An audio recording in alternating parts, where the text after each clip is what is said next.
Hey friends, I'm Shane Rice, and I want to talk about logical fallacies. Today, I want to talk about the slippery slope. This is something you've probably seen all through your life.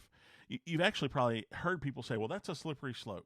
And you may or may not realize that that is actually a really weak way to present an argument. So, a slippery slope basically says that if we do A, then all these actions are going to take place and we're going to end up at Z.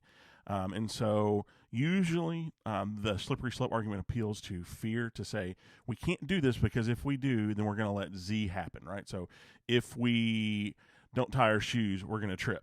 So sometimes you might trip if you don't tie your shoes, but to say if you don't tie your shoes, you're going to slip. It's a slippery slope. You're going to slip down the slope if you don't tie your shoe.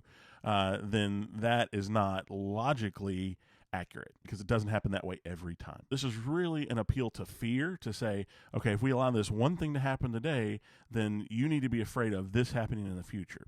And that this thing that you're afraid of happening in the future will automatically happen if we allow A to happen. So it uses extreme hypotheticals and uses those in a way to make an argument appear logical, when in reality, all they're saying is that action A will lead to action Z always. And that's just not the case. Anytime you hear someone say that is a slippery slope, they're acknowledging that their argument in that instance is weak.